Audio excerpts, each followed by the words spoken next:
Khó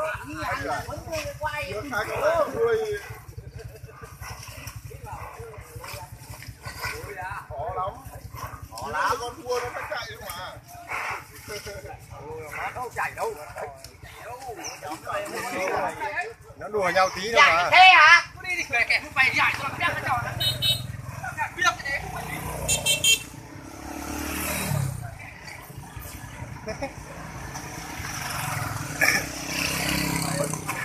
Trôi mà chạy. Rồi, bây mình mẹ tụi bay chiên cái bữa ninh mà nó mới hạt nó mới ní lỏ lên. Ê, mà đi phát thế đấy chưa bây giờ.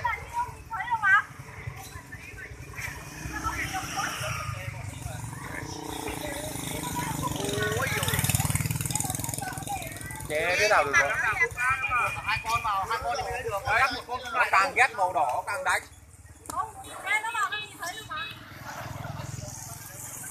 Lấy lửa đốt vào giấy đi.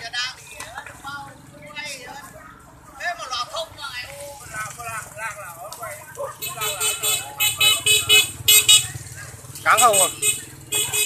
Con là trượt cáng hầu lên rồi. Anh nhỉ?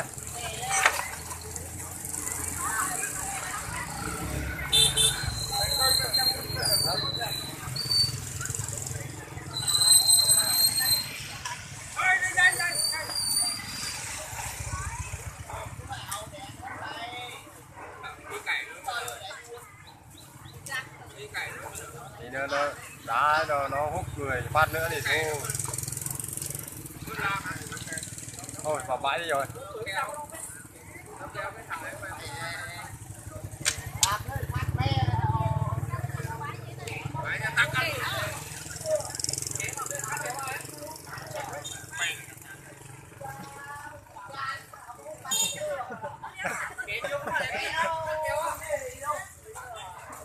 Luôn kẻ cho ai mà kẻมันđược đấy.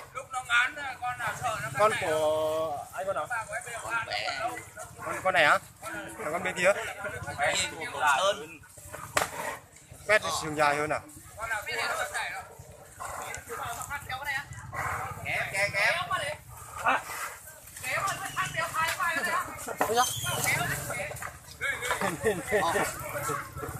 Sao bây giờ?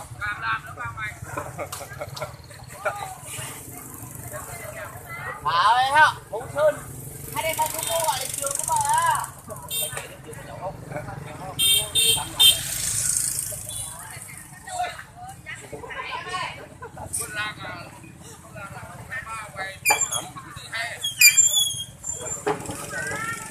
Nước trẹo bây giờ ấy, thắm không bà này?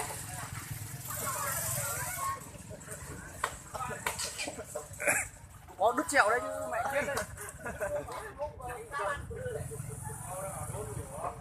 Lửa không ra đâu. Không ra đâu. Càng đốt càng chết. Đốt mãi rồi. Lúc nào con nào cua nó khăn chạy thôi. Con nào nó không chịu được đâu. Nó khăn chạy đâu. Con tươi vào ní nó cắt ní nó cắt đâu mà. Tí nữa con nào ấy nó khăn chạy đâu mà. Mẹ ơi. Bọn nó không biết chạy không mà. Nó chạy nó đâm là xe không ạ, chết đấy.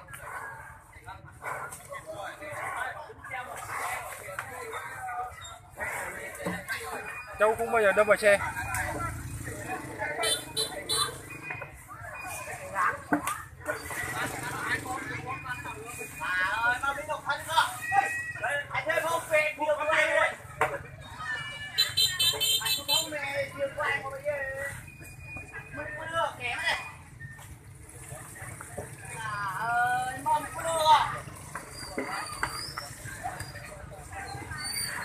Hai con này cũng ngang cơ đâu mà. Mình. Con của mày đánh người sắp mù mắt con kia. Mỹ bao giờ tạ họ không lương họ. Chừng ngắn nó toàn móc vào mắt đi. Phải. Đẹp sướng thế. Quên cả đói mẹ. Chạm đến này mới gần mình xuống.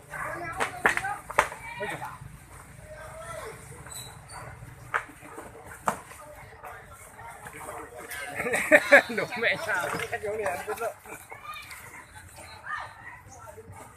Con mày đánh cần dưới mu mắt thôi. Trương chạy vào chết rồi nó đéo đạp vào xe đâu mà chú Châu này lúc biết rồi.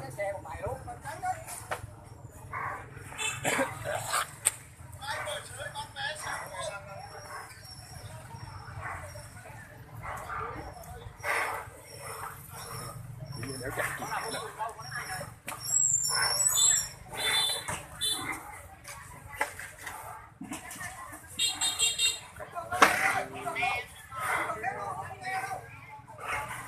Đấy, người rơi xuống còn tẩu với nó cơ.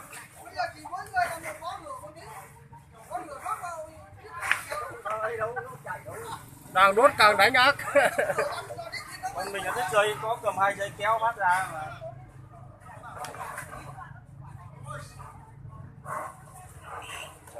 Con này sườn cáng này đấy, thấy không? Mắc lại mồm.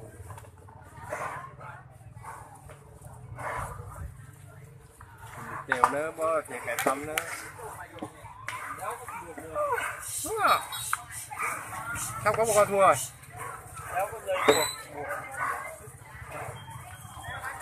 Rồi, lấy ra đường đi. Lấy ra đường đi. Lấy vào nhai rồi. Nó kè khỏi mà làm nhé. Hơi hợp lý thế này. Thích chưa không? Đấy giờ. Thích phải tung nhỉ.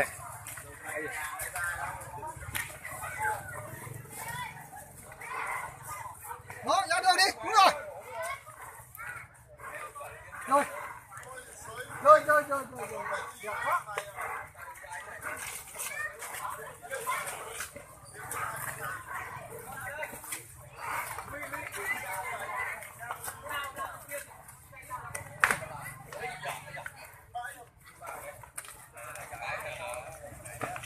Đây kìa. Còn quay đằng đít thì mới chuyện được buồn. Không dễ đâu xem trâu trọi à?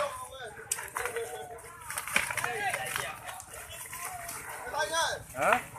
Hả? Làm gì đồ đây? Con nào ấy? Đâu biết lấy con nào đâu.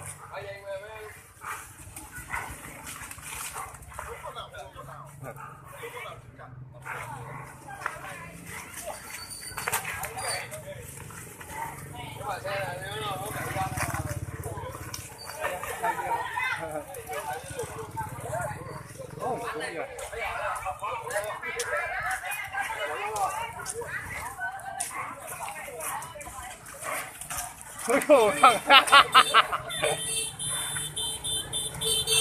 Cái xe bên kia chạy nhá. Nó lao là ở cái xe đấy. Nó nào thua là nó chạy đấy. Chạy lên. Con nào cũng ăn. Con nào cũng thua con nào.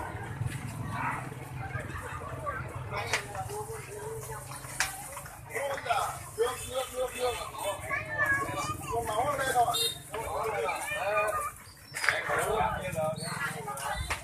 Mẹ con này xuống ruộng còn chết không ạ?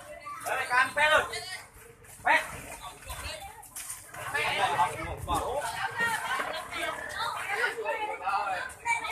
Hai cái trâu này có giá lên luôn.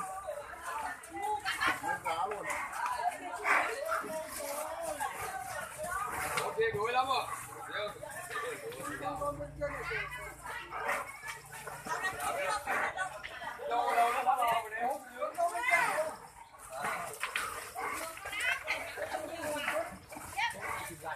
Chạy đâu mà chạy chứ.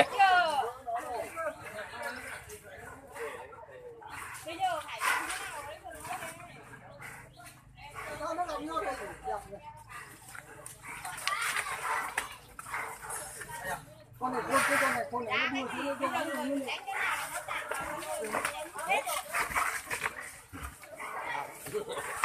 Các bạn thấy ông ơi, nó chảy qua là không kịp chạy thôi. không kịp chạy sao đấy. Đùa. Cái máu bùn chạy ra cơ mà. Kỳ xuống đất đi. Nhưng mà nó được cái sừng của nó yếu. Thằng này có gương. Bây giờ nó hôn nhau thì chúng mày đi gửi đi. Tao bây giờ tao đang một lối này nhưng mà không nói được. Nó to một chút đấy, nó nhỏ. con đang đẩy đấy à?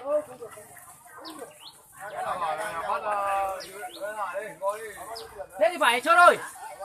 Thít chân hai bên, kéo ra. Nhờ anh em kéo chân hai bên ra được. Lấy chân đấy. Lấy chân đấy nhỉ? Chân đấy. Hãy buộc chân vào cái chân luôn. Buộc. Tao bảo mày buộc là mày.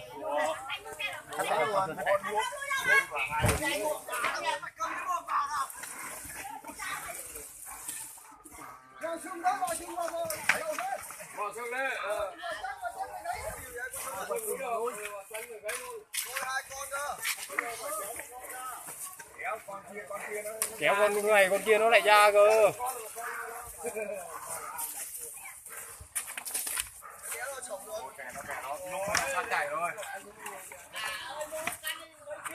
Đó mà sao mày quăng cái này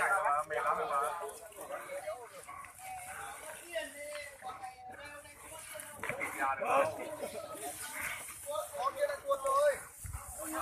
Tuột con ấy chơi rồi. Anh được quất được rồi.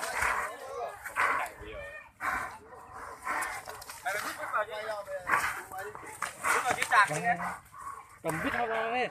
Lọ vít nó đẩy. Quọ cái anh. mày nó mệt.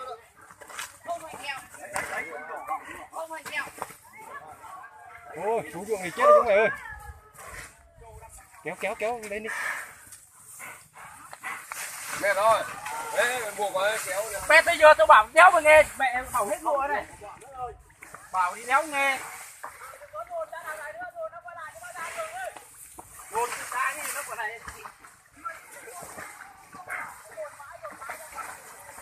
Kéo con của mày. Buộc vào đi, nhảy mày lại xuống buộc vào hai cái chừng nó hai bên đây. Cái con chừng dài đây, nhau kéo lên mà. Hai chân ngay chân ạ. Bây giờ nó ruộng nó đéo ác lắm bằng ở trên đâu. Con này đánh không có nào. Hai chừng hai bên kia. Con bé mệt rồi.